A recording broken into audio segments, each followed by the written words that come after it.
Hey everyone, it's Nikki, and welcome to the most exciting and important episode of Sonic Month, this kind of mini-series that's been ongoing within my Furry review series this month, where I review Sonic the Hedgehog 1991. Yep, we are going back to the source, people, the first ever Sonic the Hedgehog game. From now on, I'm just going to refer to it as Sonic the Hedgehog. If I'm referring to the franchise more generally, I'll probably just call it Sonic or something. But Sonic the Hedgehog was created by Sega. More specifically, it was created by the Sonic team. It is a 2D platformer, and it was released June 23rd, 1991. I know. Jesus Christ.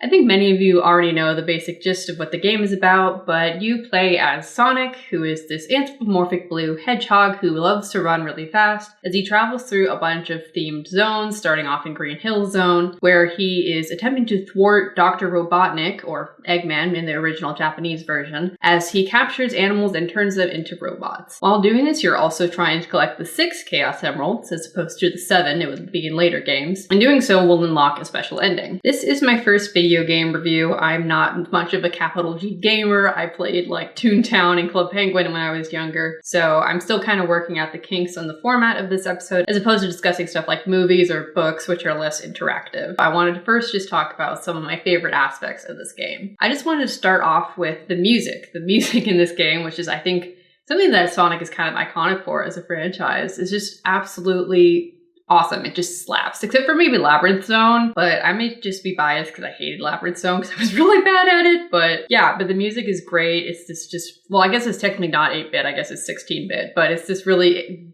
great, now vintage retro style music, but back in the day that was just kind of what was what. But it just, all the tracks suit the zones really well and they're really exciting. They're not as hard hitting as some might think. Some of them definitely are, but like Green Hill Zone or Starlight Zone, which is my favorite zone, have more calming music, but it still like really suits the mood of the game. Like I just said, Starlight Zone is my favorite zone. It's just so peaceful. There aren't a ton of enemies. There are a couple that are like a little bit annoying, but they're pretty easy to avoid. And there's some really cool like mechanics, like there are these seesaws and just more loop-de-loops and fans and all this cool stuff going on. So I just really liked that zone. I also really like Marble Zone for some reason, just the second one. I don't know, it was just pretty cool. I like the theme.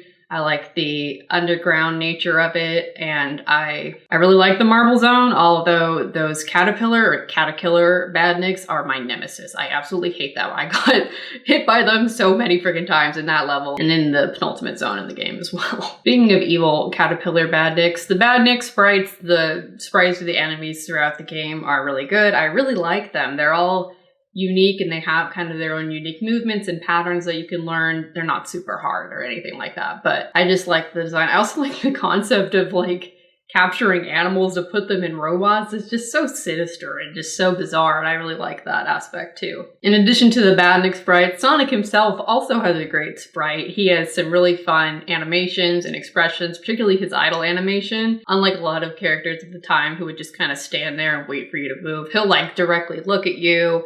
He'll like tap his foot and get impatient. I also really like his animation when he's on the edge of objects. It's not quite as fun as the Sonic 2 one, which I'll talk about in the distant future, but he will kind of wobble if he's on the edge of something. And I just really like those nice small touches that give him a lot of character. And then once I stopped sucking at the bonus levels where you get the Chaos Emeralds, I thought they were actually pretty unique. They take the same mechanics of the rest of the game, but they have it on this rotating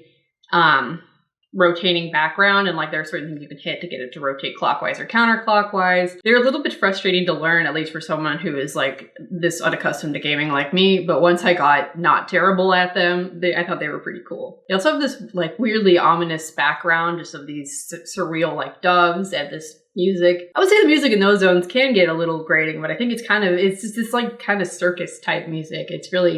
It's something else. All right, on to the technical elements of this game, which include the storytelling, the art style and character design, the setting and world building, the gameplay, and the sound and music. Storytelling. I haven't read the game manual, so most of what I know about Sonic the Hedgehog is through pop cultural osmosis, as well as reading a little bit on the wiki, but I feel like, as with many games of this era, and even some games today, it's kind of an excuse plot. Like, yeah, there's this background with this evil scientist doing these things, and you've got to free the animals and like capture him. But all of that is secondary to the platforming experience, which I don't think is really a bad thing. It's just the separation of storytelling and gameplay that I think was common with a lot of platformers. I do think that there's an interesting little bit of environmentalism in this story, which makes sense given its release in the early 90s. I just think of this one episode of Twin Peaks, also from I think either 1991 or 1992, where they're giving this big environmentalist conference to save some ferrets. So it's very much in line with a lot of the talking points of the time. Although I feel like this element of the game is pretty downplayed compared to the like robot overlord and all of that kind of stuff. It's really interesting to see how bare bones this story is, given how convoluted the series tends to get over time with the introduction of a bunch of different characters. You got Tails, you got Knuckles, you got Amy Rose, Metal Sonic,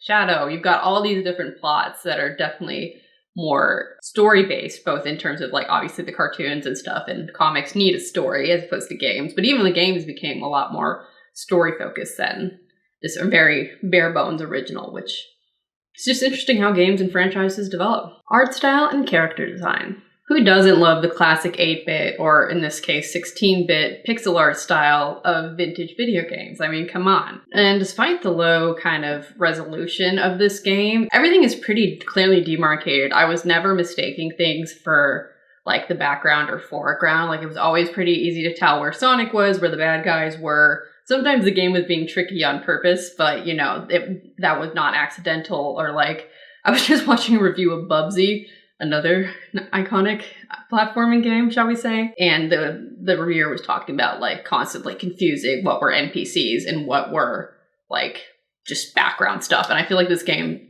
does a really good job of avoiding that pitfall with its like sprite design and background design. And even stuff in the background also looks pretty good. Setting and world building. Like I mentioned in the storytelling section, there's not really a lot of world building in-game to go by as far as like a story goes. While we see how some of the different zones connect to each other, for example, the first two acts of Scrap Brain Zone kind of transition into this underground area that's similar to the Labyrinth Zone. For the most part, we're kind of just thrust into these vastly different locations without any sort of connection. Part of you is wondering as you're playing this game, where is like Green Hill Zone in relation to Labyrinth Zone, in relation to Marble Zone, all of it, like where is everything? How is this world structured? And that isn't really answered in the game, at least. Again, I haven't read the manual, so maybe there's a bit more in there. Probably not, though.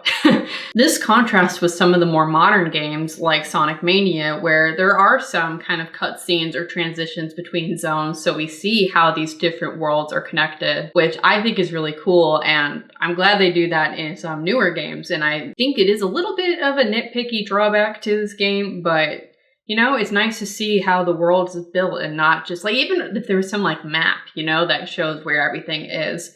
Although I guess that would be more of a level select, and this game does not have a level select, technically. Gameplay. The most important part, and I had to draw a new icon for it for this video. Before I had played this game, the only platforming experience I really had was playing like Flash games on Newgrounds or Addicting Games back in the day. RIP Flash. So this was definitely a step up in the difficulty for me. I know some of you are laughing right now. Let me get to my point. This game wasn't super hard or frustrating. I did totally save scum my way through my first few playthroughs, especially when I actually tried to get the Chaos Emeralds, because like I said earlier, I was terrible at the bonus levels when I started off. But you know, it's challenging for someone who's new to the style of gameplay. I did play on my computer. I wasn't using like a Genesis or any kind of console, so maybe that had something to do with it. That's my excuse. After having played Sonic 2, though, this game is an absolute breeze. I'm still bad at that game. I cannot beat the bonus levels on that one, but we will talk about that in a future video. However, I feel like even though this game isn't like Dark Souls levels of hard, it still has a lot of replay value. Whether you're like a speedrunner trying to just blast through the game, or you're someone like me who enjoys like kind of getting better at levels and getting better times, finding different paths that are cool, getting better like scores and power-ups, beating the game without having to save like I did, you know, ending with like 20 lives and like 5 continues, you know, it's just satisfying to play more than once, so it's got that going for it. Sound and music. Like I mentioned earlier, I love the music in this game. The music fits the vibe of each level perfectly. particularly the annoying music for Labyrinth Zone. Okay, I'll shut up about Labyrinth Zone. I know a lot of you guys also don't like it. And some of the songs are definitely jammable outside of the game. And of course, there's stuff like the iconic drowning music that instills fear in anyone who hears it, even if they've never played a Sonic game. Like, I had never played one before and I was still familiar with that sound. And when I heard it, when I was in friggin' Labyrinth Zone, drowning like an idiot, I was like, oh my god, that's where this comes from. You know something's iconic when it reaches that level of kind of infamy. There are also a bunch of smaller and I guess like less iconic sound effects, but I still really like them. They're just really satisfying. Like the sound of Sonic getting pricked by spikes. Even though it usually follows you dying, you know, it's still kind of a funny sound like that.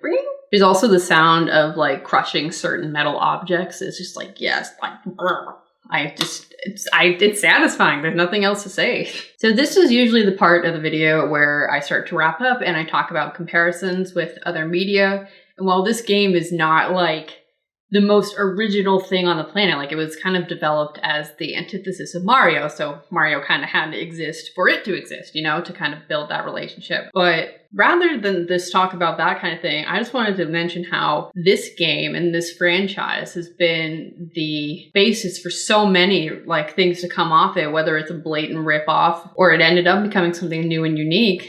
This series just spawned so many other platformers and games with anthropomorphic mascot characters, not necessarily directly linked to Sonic, but I'm sure there's just so many levels of influence that this game has had on other games and other non-game media that it just can't really be understated, you know? So my final thoughts on this game are that I can totally see why kids and adults in the 90s absolutely fell in love with this rad little dude. I certainly fell in love with him when I watched the Sonic Boom series, and I started going through the backlog of Sonic media. I don't really know how to say it. Like, I wouldn't say I'm a Sonic mega fan. Like, I'm definitely, with any media, I'm not the person to comb through every wiki, watch everything, read everything, you know, like that. But this series and this franchise, like, means a lot to me. At least it has over the past few months that I've been obsessing over it. But yeah, I just wanted to make these videos in commemoration of Sonic's 30th birthday. So yeah. Happy 30th birthday, Sonic, you edgy millennial. Thanks so much for watching. There may or may not be a little bonus video coming up pretty soon related to Sonic, so stay tuned for that, and I'll see you in the next video. Bye!